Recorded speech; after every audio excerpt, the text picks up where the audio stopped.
साथियों, हर इंसान अपने आप को आगे बढ़ाने के लिए, अपने आप को धनवान बनने के लिए दिन रात मेहनत करता है। वह यह भी नहीं सोचता कि उसे थकावट हो रही है या उसके घर में कोई दिक्कत हो रही है। वह दिन रात मेहनत करता रहता है। दोस्तों, दुनिया में सभी तरह के इंसान होते हैं। कुछ इंसान ऐसे भी होते हैं जो मेहनत ना करके दूसरे लोगों को सता करके अपने आप को आगे बढ़ना चाहते हैं। दूसरों की संपत्ति को हड़प कर अपने आप को धनवान बनाना चाहते हैं। साथियों, क्या आपने कभी सोचा है कि इसका परिणाम क्या होता होगा? क्या वह इंसान वास्तव में धनवान बन जाएगा जो दूसरे की संपत्ति को हड़पा है?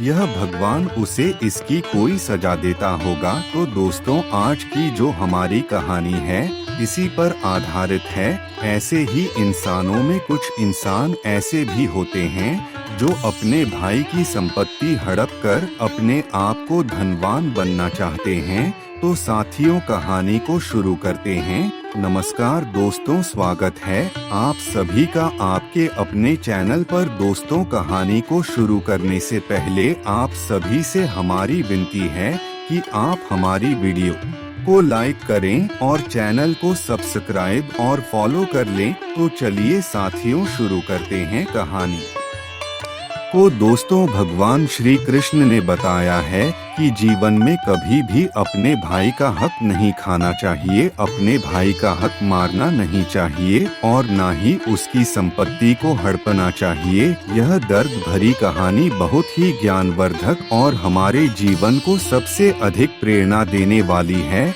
आपसे निवेदन है, इस कहानी को शुरू से अंत तक अवश्य सुनें और देखें, जो कि आपके जीवन में बहुत काम आएगी। दोस्तों, कहते हैं कि दूसरे के धन को, उसके अधिकार को कभी नहीं छीनना चाहिए, वरना इसका कई गुना दंड चुकाना ही पड़ता है, अर्थात दूसरे का अधिकार देना ही पड़ता है।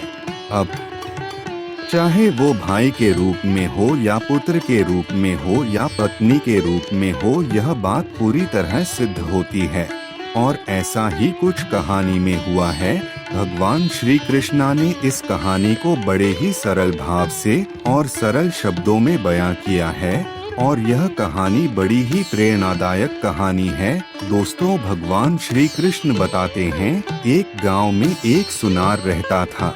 उसके परिवार में उसकी पत्नी और 2 लड़का थे। घर में बड़ा ही प्रेम भाव था। दोनों पति पत्नी अपने बेटों को बड़ा प्रेम करते थे। सुनार ने अपने बेटों को पढ़ाया लिखाया। सुनार के पुत्र अपनी माँ को बहुत प्रेम करता थे। कुछ सालों के बाद सुनार की पत्नी की मृत्यु हो गई। उस समय लड़कों की उम्र 13 साल तथा 10 साल की थी। सुनार ने दूसरी शादी कर ली। उस दूसरी पत्नी से कोई संतान नहीं हुई। सुनार की दूसरी पत्नी की भी कुछ समय के बाद में मृत्यु हो गई। सुनार का बड़ा बेटा जब शादी के योग हुआ, तब सुनार ने बड़े बेटे की शादी कर दी। फिर सुनार की भी कुछ समय के बाद में मृत्यु हो जाती है। दोस्तों, सुनार के दोनों बेटे एक साथ रहते थे। कुछ समय के बाद में सुनार के छोटे लड़के की तबीयत खराब होने लगी। बड़े भाई ने कुछ आसपास के वैद्यों से जाकर के उसका इलाज करवाया, परंतु उसे कोई आराम नहीं हो रहा था। उसकी तबीयत और ज्यादा खराब हो रही थी। उसमें काफी पैसा खर्च हो रहा था। एक दिन बड़े भाई ने अपनी पत्नी से सलाह ली कि यदि यह छोटा भाई मर जाए तो हमें इसके इलाज के लिए पैसा खर्चा करना ना पड़ेगा और जायदाद का आधा हिस्सा भी नहीं देना पड़ेगा।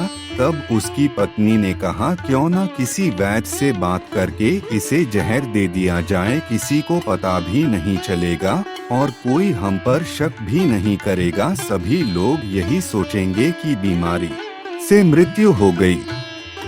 बड़े भाई ने ऐसा ही किया। एक वैद्य से बात की और उसने अपने मन की सारी बात बताई। उसने वैद्य से कहा कि हम तुम्हें मुंह मांगा पैसा देंगे, आप दवा के बहाने मेरे छोटे भाई को जहर दे देना। अवैध भी लालची था, वैद्य को भी लालच आ गया और उसने भी ऐसा ही किया। उसने लड़के को दवाई के बहाने जहर दे दिया और लड़के की मृत्यु हो गई। उसके भाई भाभी बड़ा खुश रहने लगे, सोचने लगे रास्ते का कांटा निकल गया, अब सारी संपत्ति अपनी हो गई। उसका अंतिम संस्कार कर दिया। कुछ महीना बाद सुनार के बड़े लड़के की पत्नी को लड़का पैदा हुआ। पति और पत्नी ने खूब खुशियां मनाई, बड़े प्रेम भाव से उन्होंने अपने पुत्र को पाला। कुछ सालों बाद लड़का जवान हो गया। उन्होंने अपने लड़के की शादी की। शादी के कुछ समय बाद अचानक लड़का वह बीमार रहने लगा।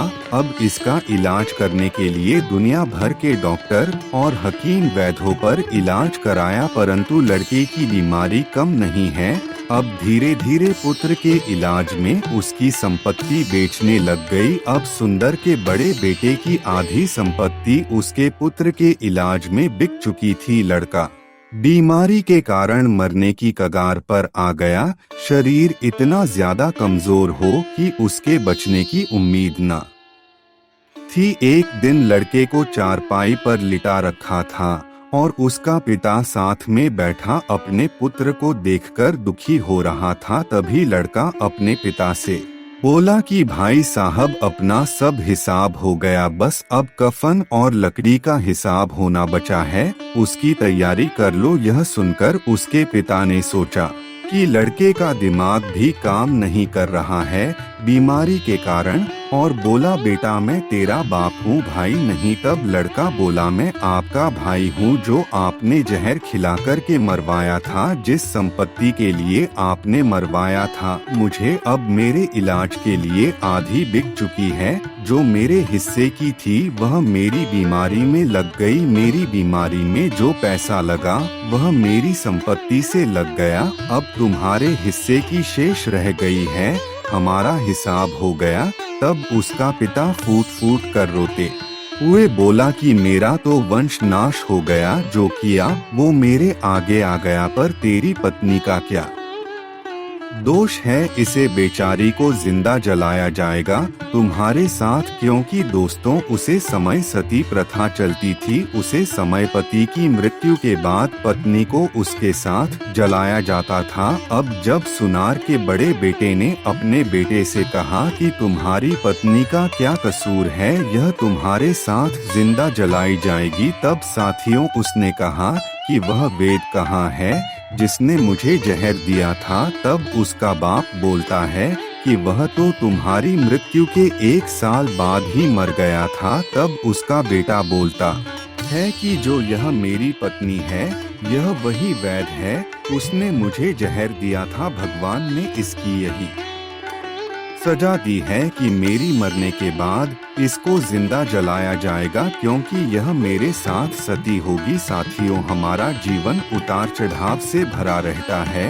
यह सब हमारे कर्मों का खेल होता है। हमारे अच्छे कर्मों का अच्छा फल मिलता है और बुरे कर्मों का बुरा फल मिलता है। साथियों, खाने का मतलब यह है कि जैसा हम बोलेंगे वैसा ही काटेंगे। अगर हमने अपने भाई का हक खाया है, अपने भाई का हिस्सा खाया है, तो वह किसी न किसी रूप में हमें चुकाना ही पड़ेगा। इधर सुंदर के बेटे का वंश भी खत्म हो गया और सुंदर के बेटे ने अपने भाई की हड़पी हुई संपत्ति भी खत्म हो गई। अब उसकी खुद की संपत्ति को बरतने वाला भी कोई नहीं बचा। तो साथियों, किसी भी रूप में अपने भाई की संपत्ति को हड़पना नहीं चाहिए। भगवान इसी तरह से उसका वंश नाश कर देते हैं।